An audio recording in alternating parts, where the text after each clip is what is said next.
Hello students.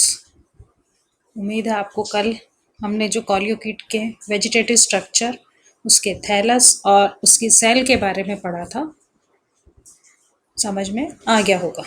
आज हम उसके आगे शुरू करेंगे कि कॉलियोकिट में किस तरह से ग्रोथ होती है और किस तरह से कॉलियोकिट में रिप्रोडक्शन पाया जाता है।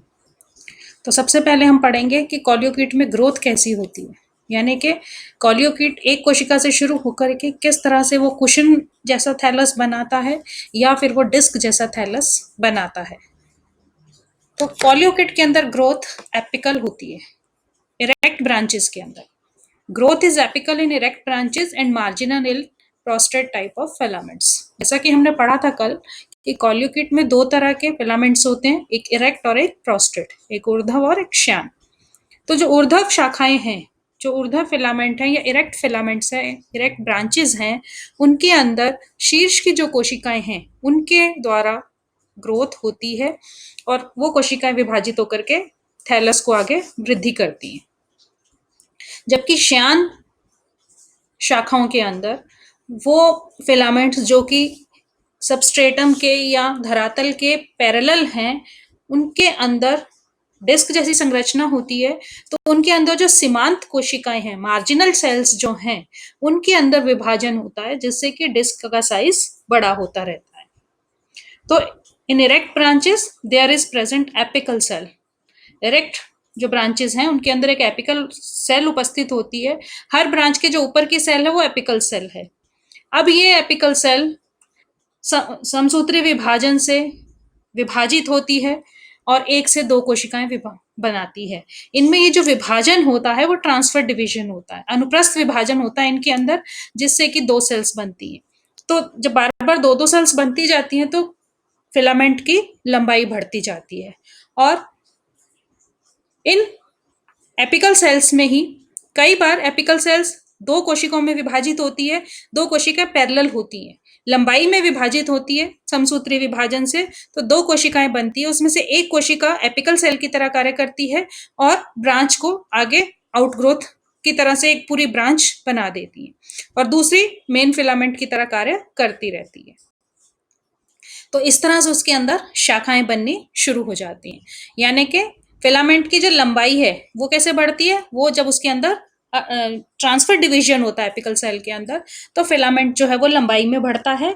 और जब लॉन्गिट्यूडनल डिवीजन होता है एपिकल सेल के अंदर, तो दो कोशिकाएं बनती है जो कि एक दूसरे के पैरेलल होती हैं, जिसकी वजह से कि दो शाखाएं बन जाती हैं। उन कोशिकाओं में लगातार विभाजन होता रहता है और वो आगे शाखाएं बनाती रहती हैं। तो इस तरह से उसकी लंबाई भी बढ़ती है फिलामेंट की और शाखन भी बढ़ता रहता है। इसी तरह से इन डिस्क्वाइड फॉर्म्स, जो डिस्क शेप थैलस है, उसके अंदर growth take place by circumferential and radial division of peripheral cells. जो डिस्क की परिधि की कोशिकाएं हैं, जो मार्जिन की कोशिकाएं हैं, उनके अंदर विभाजन होता है। और विभाजन कैसा होता है, कुछ लंबवत होता है और कुछ सर्कमफ्रेंशियल होता है।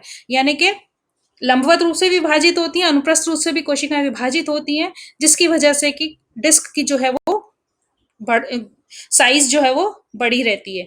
और सारी कोशिकाएं डिस्क के अंदर एक दूसरे से क्लोजली जुड़ी रहती हैं, आपस में पूरी तरह से जुड़ी रहती हैं और उनके बीच में अंतर कोशिकीय अवकाश बिल्कुल भी नहीं पाया जाता। अब आप ये देखो, ये फोटोग्राफ्स के अंदर आपको क्लियर हो जाएगा, ये इरेक्ट ब्रांचेस हैं। इनके अंदर ये कोशिकाएं ट्रांसफर डिवीजन के द्वारा एक फिलामेंट बना रही हैं और फिर ये दो लंबवत विभाजन से दो कोशिकाएं बन जाती हैं और ये दो आगे जाकर के फिर वापस लंबवत विभाजन हुआ, दो कोशिकाएं बनाई और ये फिर आगे जाकर के बार बार ट्रांसफर डिवीजन से शाखाएं बन जाती हैं।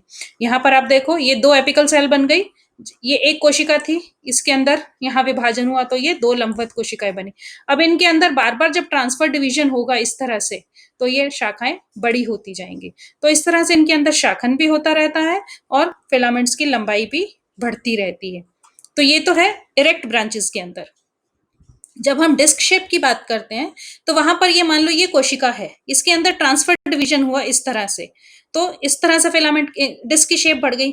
अब कुछ कोशिकाओं में इस तरह से लंबवत विभाजन होता है, ये लंबवत विभाजन हो रहा है, ये ट्रांसफर डिवीजन हो रहा है। यहाँ पर फिर ये देखो, ये लंबवत विभाजन हो रहा है। तो इस तरह से डिस्क जो है वो चौड़ाई में बढ़ती रहती है और डिस्क का साइज बढ़ता रहता है, लेकिन इस डिस्क की मोटाई जो है वो हमेशा एक कोशिका की ही रहती है। डिस्क का पूरा सर्कमफ्रेंस बढ़ जाता है, साइज बढ़ जाता है, लेकिन उसकी मोटाई नहीं बढ़ती है। तो इस तरह से डिस्क शेप थैलस में और कुशनॉइड थैलस के अंदर कॉलियोकीट में ग्रोथ पाई जाती है। इरेक्ट ब्रांचेस के अंदर एपिकल सेल के द्वारा और प्रोस्टेट ब्रांचेस के अंदर मार्जिनल सेल्स के द्वारा ग्रोथ होती है। अब आता है रिप्रोडक्शन इन कॉलियोकीट।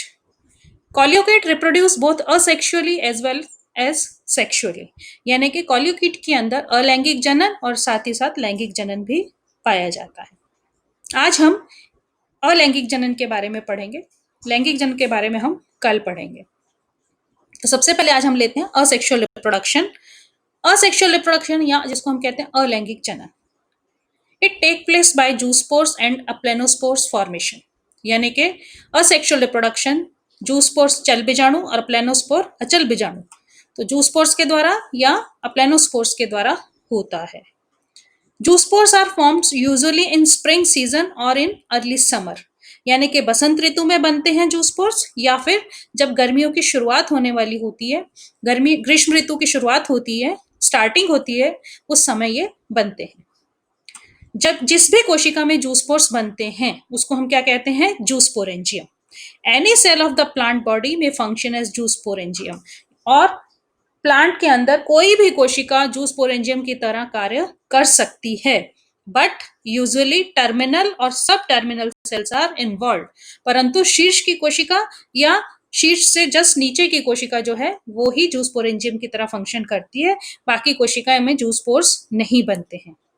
आमतौर पर जूस्पोरेंजियम टर्मिनल या सब टर्मिनल सेल्स ही होती हैं, और हर जूस्पोरेंजियम के अंदर केवल एक ही जूस्पोर बनता है।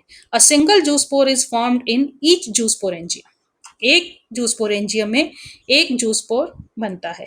हमने पहले पढ़ा था क्लोरोफाइसी के अंदर हर जूस्पोरेंजियम में बहुत सारे जूस्पोर्स बनते हैं, जबकि ज़ैंथोफाइसी में हमने पढ़ा था कि एक ही जूस्पोर बनता है। इसी तरह से यहाँ पर भी एक ही जूस्पोर बनता है। जब जिस कोशिका में जूस्पोर बनता है या जो कोशिका जूस्पोरेंजियम की तरह कार्य करती है, चल बीजाणुधानी की तरह कार्य करती है, उसका प्रोटोप्लास्ट गोल हो जाता है और कायांतरण के द्वारा एक जूस्पोर बनाता है। पूरा प्रोटोप्लास्ट गोल हो जाता है और अपनी वॉल को छोड़ देता है, बीजाणुधानी की वॉल को छोड़ करके सेंटर में आ जाता है, और कायांतरण होता है उसके अंदर, मेटामॉर्फोसिस होता है। कायांतरण का मतलब काया में अंतर आना, यानी कि पहले वो गोल होता है, फिर उसके बाद उसकी शेप में चेंज आ जाता है, उसके स्ट्रक्चर में चेंज आ जाता है, वो एक चल बीजाणु का निर्माण करता है। ये चल बीजाणु ओवॉइड होते हैं, यानी कि गोल होते हैं, एक कोशिकीय होते हैं, यूनिन्यूक्लिएट यानी कि एक केंद्रकीय होते हैं, और बाइफ्लैजिलेट होते हैं अर्थात द्विकशाभिकीय होते हैं।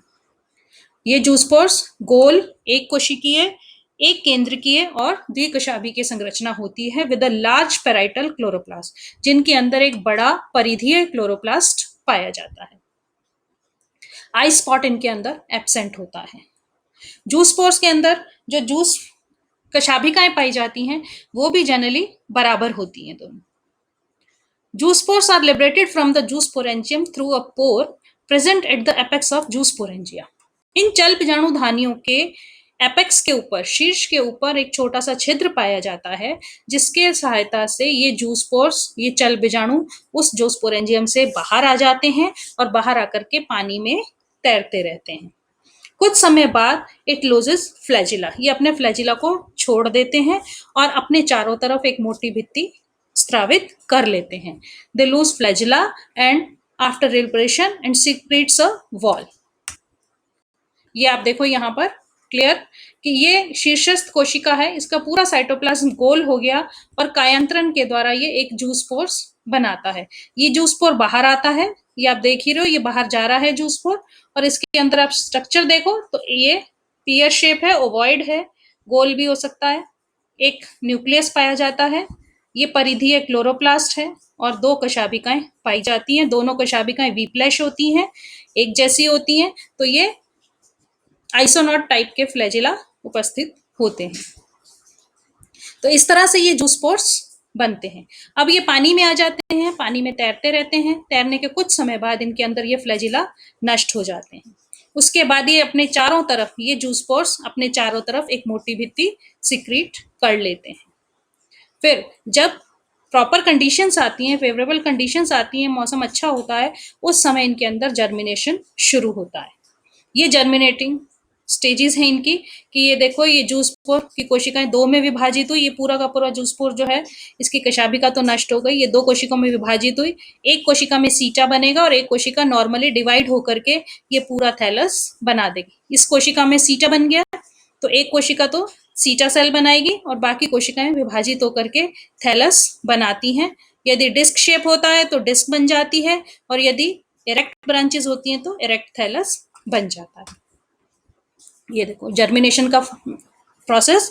During germination the juice pores divide either transversely और vertically with subsequent division it forms new plant body। यानी कि जूस पोर्स जो हैं वो जब अपने फ्लैजिला छोड़ देते हैं और अपने चारों तरफ भित्ति सिक्रेट कर लेते हैं तो उनका प्रोटोप्लास्ट डिवाइड होता है या तो अनुप्रस्थ विभाजन से या वर्टिकल विभाजन से, और दो कोशिकाएं बनाता है।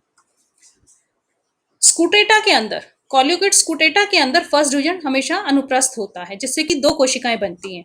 अपर cell form seta and the lower one divide repeatedly to form discoid thallus. मैंने जैसा अभी बताया कि ऊपर की कोशिका सीटा सेल बनाती है जिसके अंदर की सीटा या हेयर बन जाते हैं, और नीचे की कोशिका बार बार विभाजित होकर के डिस्क शेप थैलस बना देती है।